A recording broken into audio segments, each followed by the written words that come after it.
What was the hardest part of adopting your child? After 2 exhausting years of paperwork, background checks, and home visits, we were finally in the courthouse, ready to make it official. Tyler was about to become our son. He was 4, clutching his favorite dinosaur toy, completely unaware of how big this moment was. Just as the bailiff called our names, my phone buzzed. One message. I know what you did to get that baby. I froze, my hands went cold. I showed my husband and his face drained of color. Before we could even react, the courtroom doors swung open. A woman I'd never seen before walked in, looking determined, with a sharp-suited man right behind her. Your Honor, she called out, I need to speak before this hearing continues. The judge looked confused. Ma'am, this is a private adoption proceeding. I'm Melissa Reeves, she said. And they stole my grandson. Everything stopped. Tyler clung tighter to my leg, sensing the tension. The judge looked straight at us. Is there any validity to this claim? My husband stepped forward. No, Your Honor. We've had legal custody since Tyler was 14 months old. His birth mother willingly gave up her rights. She was my daughter, the woman said, her voice cracking. She died 6 months ago. I only just found out she had a son. The judge called a recess.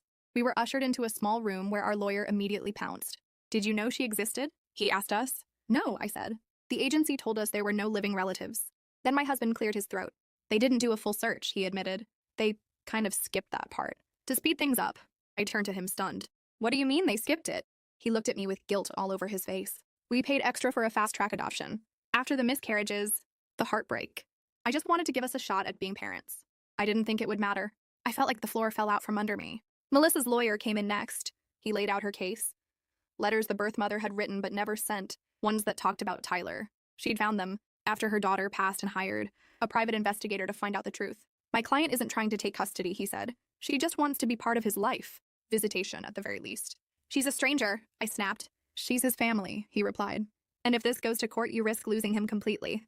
The judge gave us a choice. Fight it and possibly lose, or agree to supervised visits. That night, I couldn't even look at my husband. You lied, I said. You made us parents by cheating the system. I didn't think anyone would come looking, he whispered. I just wanted to build a family with you. Our first meeting was at a local park. Tyler hid behind me when she arrived. She didn't push, just sat down and started building a sandcastle. Slowly, he inched over. She looked at me and said, He has her eyes. Everyone used to say that.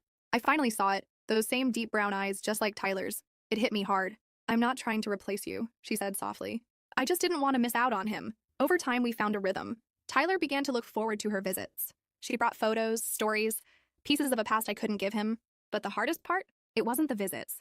It wasn't even forgiving my husband. It was the day Tyler looked up from a photo album and asked, Was my first mommy bad? Is that why she didn't keep me?